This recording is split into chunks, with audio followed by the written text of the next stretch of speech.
Bonjour ou bonsoir, chers abonnés. Sur ce plateau, en ce jour, nous recevons le Père Pascal Biya Basso, qui va nous parler d'un drame qui a secoué toute la nation camerounaise.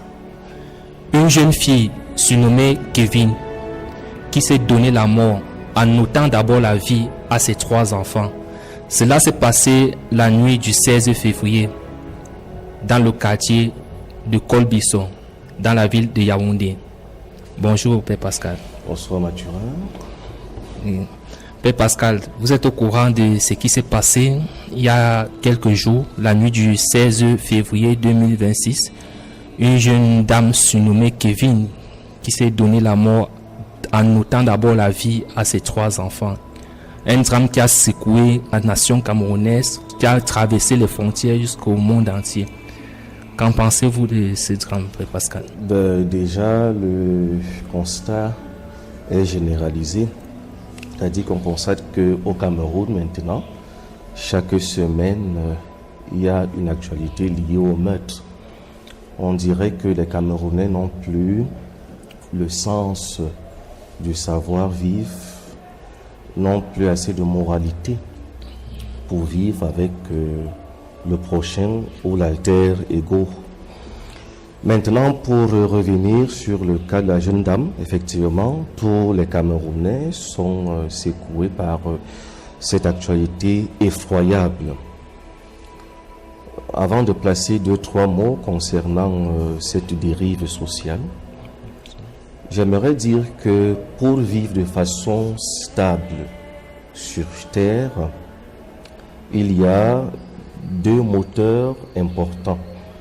Il y a la santé morale et puis la santé spirituelle. Donc nous pouvons comprendre d'entrée de jeu que cette jeune dame à regret souffrait d'une profonde santé morale. Mon propos à son sujet aurait également 2 volets, justement le volet moral, puis le volet spirituel. Dans Exode, peut-être que le chapitre m'échappe un peu, y compris le verset, il est dit clairement « tu ne tueras pas ». Donc c'est interdit de tuer un être humain. Lorsque on a tué un être humain, j'imagine que c'est l'un des péchés que Dieu tolère difficilement, même si la miséricorde de Dieu est insondable et elle n'a pas de limite. Donc Dieu est capable de tolérer un crime, l'assassinat et autres. Je pense aussi que la loi camerounaise réprime ce genre de crime odieux, ce qui voudrait dire que sur la base de la Bible et de la loi, la personne de regrettable mémoire est condamnable. Alors, quel est le leitmotiv de ce crime passionnel? La piste ici, c'est l'infidélité de son mari. Effectivement. C'est-à-dire que apparemment son mari a entretenu des relations ou une relation extra-conjugale au cas où ils étaient mariés légitimement. Alors, dans ce cas, il faut aller voir depuis quand son mari avait une fréquentation extra-conjugale, jusqu'à quel niveau, quelles sont les promesses qu'il a faites là-bas, quelles sont les actions qu'il a menées là-bas et quel était le degré du sérieux de cette relation extra-conjugale. Après cela, on va se poser la question de savoir qui avait l'intérêt de voir la jeune dame disparaître. Parce que le mari, l'époux, naviguait désormais entre deux foyers, un qui est dans l'informel, l'autre dans le formel. Alors, qu'est-ce que ça fait? Ça fait en sorte que pour la populace, la jeune dame a assassiné ses enfants, elle s'est aussi ôté la mort. Donc tous les jugements négatifs à raison seront orientés vers cet acte odieux. Mais il faut voir les motivations. La motivation ici, c'est justement l'infidélité conjugale. Il faut se poser, Mathurin, des bonnes questions. Cette femme qui a naquit 3 enfants, ne met-elle pas au point d'assassiner ses enfants de façon effroyable? Effectivement, c'est la question. Est-ce que cette femme détestait jusqu'à ce niveau ses enfants? Parce que il faut faire attention, je l'ai dit d'entrée de jeu, que la Bible nous interdit de ôter la vie à un être humain. Donc celui qui ôte la vie est maudit. On peut d'ailleurs le voir à partir du premier crime biblique qui est celui de Caïn à Abel. Dieu a maudit Caïn. Donc quand on tue un être humain, on est maudit, quel que soit le motif, sauf si on est en légitime défense. Peut-être que Dieu pourrait comprendre ça, ou la loi pourrait comprendre ça. Même si on doit comprendre cela, il y a d'abord, justement, on appelle ça comment? Il y a une loi, il y aura certainement une punition à la hauteur du degré de votre crime. Elle n'a pas seulement tué ses enfants, il faut bien comprendre, elle a ôté la vie aux innocents. Et ça change toute la donne. Ça veut dire qu'elle a ôté la vie aux personnes qui ne pouvaient pas se défendre. Elle a ôté la vie aux personnes qui ne pouvaient pas douter de sa moralité. Elle a ôté la vie aux innocents qui faisaient entièrement confiance en la figure maternelle qu'elle incarnait pour ses enfants. Elle a ôté même l'avenir de ses enfants, parce que on ne sait jamais ce qu'ils pouvaient devenir dans ce bas monde. Donc, peut-être que, même pas peut-être, son crime n'a pas de justification, mais il faut également voir jusqu'où son mari est allé pour qu'elle prenne cette décision-là. Maintenant, sans être à la place de Dieu, j'imagine que son âme est désormais entre les mains de Dieu, donc Dieu en décidera, même si la miséricorde de Dieu est éternelle. Ce qui est sur Dieu est aussi dans sa loi. Elle a tué un être humain. Et je crois que si elle vivait, elle devait être punie à la hauteur de ces 3 crimes qui ne s'expliquent pas à l'endroit de ses enfants et des personnes innocentes. Alors, on comprend donc que cette jeune sœur souffrait d'un problème de santé morale criade, c'est-à-dire profond. Mais il ne faudrait pas négliger la piste de l'infidélité. Je pense que les autorités doivent exploiter cette piste-là pour voir, parce que c'est son époux est la seule personne idoine qu'on peut maintenant interroger pour véritablement savoir ce qui a motivé son épouse a ôté la vie à ses 3 enfants, également a ôté la vie, a sauté la vie elle-même. Alors, sur le point de vue spirituel, je m'interroge toujours, est-ce qu'une maman de cet âge, jeune de son âge, qui a pris la peine de porter ses enfants, pour certains 8 mois et demi, pour d'autres 9 mois révolus, qui décide du jour au lendemain, à cause d'une tromperie conjugale, de leur ôter la vie, est-ce qu'elle n'aimait pas suffisamment ses enfants? Vous savez, il y a 2 choses avec lesquelles il faut se méfier. Il y a la pensée et la langue. Il y a la pensée et la parole. Je crois que dans son cas, le diable a motivé sa pensée. Parce que une chose est de commettre un crime crapuleux, de penser à le commettre. L'autre chose est d'avoir le courage nécessaire pour le faire.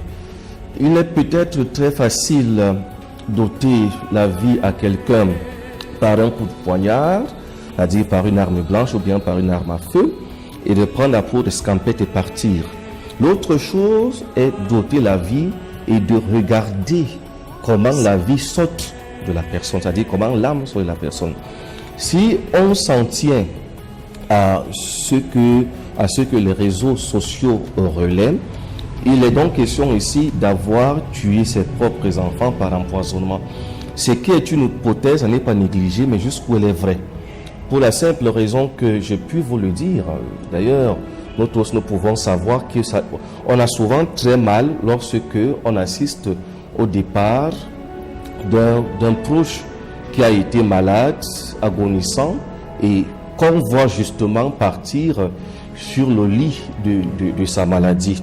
Combien à plus forte raison tuer un être humain, 3 êtres humains, et avoir un regard froid en les voyant partir, j'imagine, sous la douleur de l'agonie.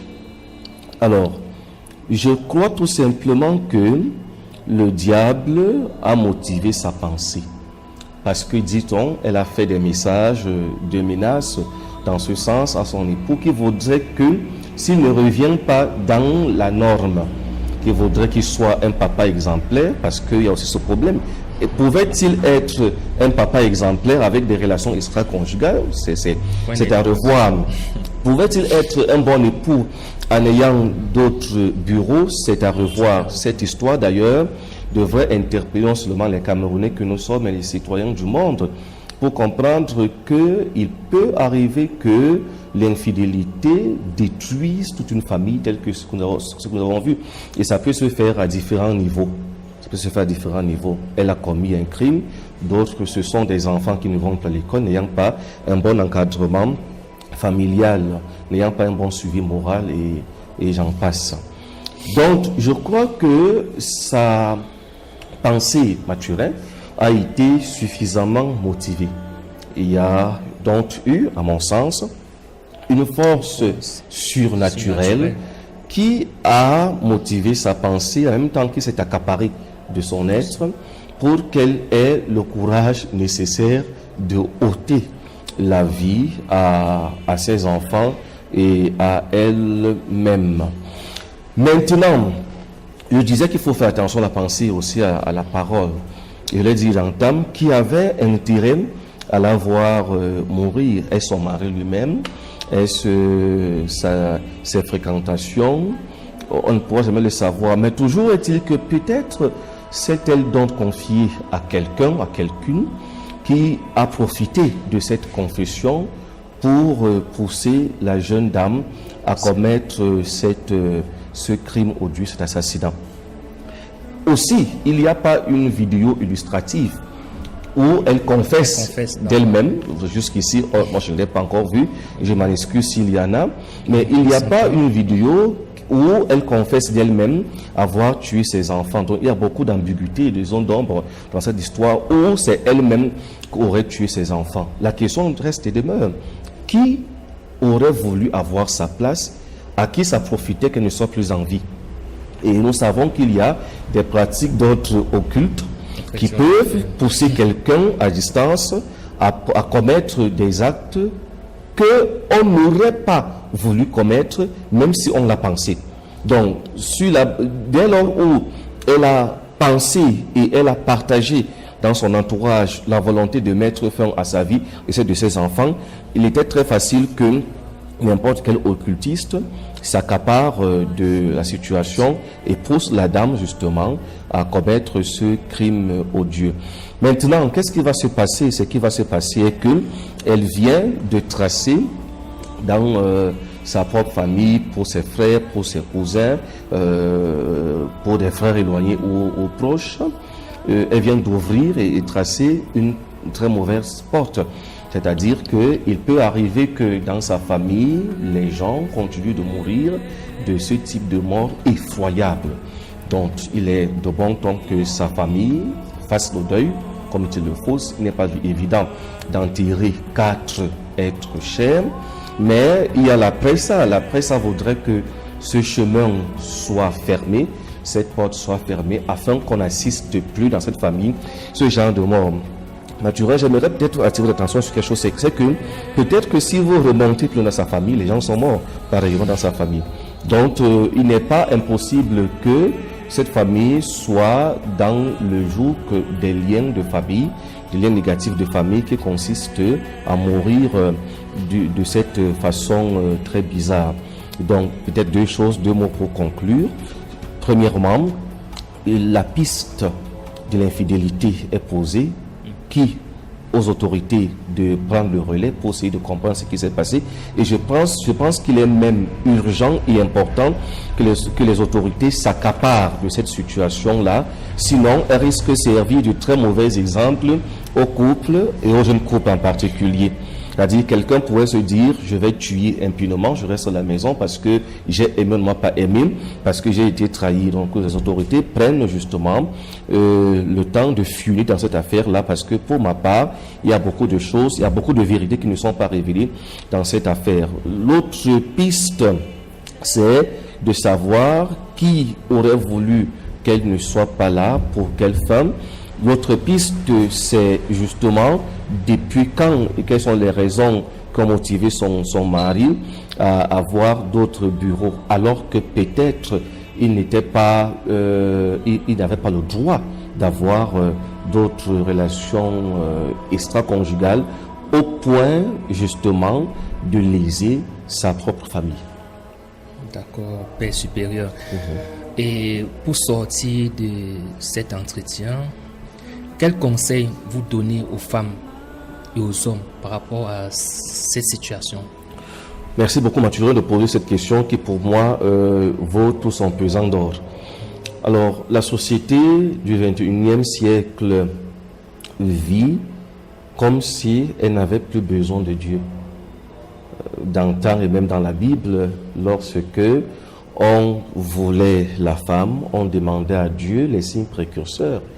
Et Dieu nous les montrait, donc on savait que l'homme vers lequel on va, la femme vers laquelle on va, et donc le choix de Dieu. Il faut prendre son temps d'interroger le Seigneur sur le choix que nous voulons faire parce que c'est un choix de vie. C'est un choix de vie. On ne va pas se marier aujourd'hui pour divorcer demain. Donc il faut prendre le temps d'interroger le Seigneur pour avoir des signes définitifs. Et puis également, c'est pas pour rien qu'on parle de l'étape d'observation définie par les fiançailles. C'est-à-dire qu'il faut aussi prendre le temps de discerner, encore de discerner, pour se lancer dans une relation amoureuse. Aussi prendre également le temps de décider si finalement dans cette relation on fera les enfants ou pas. Parce que quand on fait les enfants, c'est qu'on a accepté de rester dans cette relation, c'est qu'on a accepté la personne, c'est qu'on a mûrement réfléchi sur le choix de notre vie. Et même si ce choix n'était pas bon, par amour pour nos enfants, nous devons rester dans cette relation. D'accord. Merci, Père supérieur, pour cet entretien. C'est moi qui vous dis merci et que Dieu vous bénisse et qu'il bénisse toutes les personnes. Amen. Amen. Ce qui est sûr, il y aura d'autres thématiques. Merci beaucoup. Merci chers abonnés, vous qui n'étiez pas là dès le début, on recevait le Père Pascal Biya Basson, prêtre exorciste de vocation. Et aujourd'hui on débattait sur le sujet qui a bouleversé toute la nation, la jeune femme Kevin qui s'est donné la mort ainsi qu'à ses 3 enfants. Suivez-nous sur nos pages DTV et Evangelium TV et restez connectés pour d'autres thématiques. Merci.